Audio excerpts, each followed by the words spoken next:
नमस्कार दोस्तों, मैं आशीष सिंह और आप देख रहे हैं भोजपुरी चैनल जिसका नाम है भोजपुरी चर्चा। खेसारी लाल यादव और आम्रपाली दुबे भोजपुरी इंडस्ट्री के जाने माने एक्टर और एक्ट्रेस हैं। वहीं हाल ही में दोनों की जोड़ी एक बार फिर से साथ नजर आए हैं। खेसारी लाल यादव और आम्रपाली दुबे का नया गाना पलंग सागवान के रिलीज हुआ है। क्या है पूरी खबर हम जानेंगे आगे वीडियो में, मगर इससे पहले एक बार हमारे चैनल को आपने सब्सक्राइब नहीं किया है तो बड़े भैया लोग आप सब्सक्राइब कर दीजिए, और जिन्होंने हमारे चैनल को सब्सक्राइब किया उनको दिल से धन्यवाद। तो चलिए वीडियो शुरू करते हैं। दोनों की जोड़ी को दर्शकों के द्वारा खूब पसंद किया जा रहा है। उनका यह गाना फिल्म डोली सजा के रखना का है। इस गाने को दर्शकों का खूब प्यार मिल रहा है। खेसारी लाल और आम्रपाली दुबे का गाना पलंग सागवान के का वीडियो SRK म्यूजिक के YouTube चैनल पर रिलीज किया गया है। इस गाने में आम्रपाली दुबे और खेसारी लाल मुख्य भूमिका में नजर आ रहे हैं। दोनों के बीच रोमांस दिखाया जा रहा है। इस गाने में आम्रपाली दुबे ने साड़ी पहनी हुई है। गाने में दोनों कलाकारों की एक्टिंग बहुत पसंद की जा रही है। साथ ही उनकी अदाओं और एक्सप्रेशंस ने दर्शकों का दिल जीत लिया है।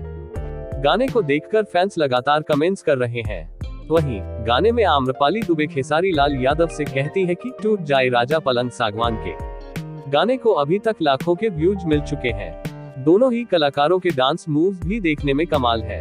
पलंग सागवान के इस गाने को खेसारी लाल यादव और इंदु सोनाली ने गाया है। दोनों की आवाज को बहुत पसंद किया जा रहा है। यह फिल्म नवरात्रि के दौरान रिलीज की गई थी। दर्शकों के द्वारा फिल्म को अच्छा रिस्पांस मिला है। यह फिल्म सुपरहिट रही है। इस फिल्म में खेसारी लाल यादव और आम्रपाली दुबे मुख्य भूमिका में नजर आ रहे हैं। इसके अलावा उनके साथ रक्षा गुप्ता, विनोद मिश्रा, अनूप अरोड़, समर्थ चतुर्वेदी, अयाज खान, रीना रानी, विद्या सिंह, साहेब लालधारी, अखिलेश कुमार, संतोष पहलवान जैसे कलाकार इस फिल्म में दिखाई दिए हैं। इस फिल्म के प्रोड्यूसर रोशन सिंह है और को प्रोड्यूसर शर्मिला आर सिंह है। फिल्म का म्यूजिक छोटे बाबा ने दिया है और फिल्म के गाने के लिरिक्स सुमित चंद्रवंशी ने लिखे हैं।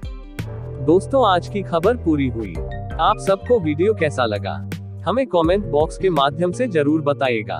और जाते जाते अंत में आपसे एक बात फिर कहना चाहूंगा कि आप अगर हमारे चैनल पर नए हैं और अभी तक आपने हमारे चैनल को सब्सक्राइब नहीं किया है तो प्लीज कर लीजिए।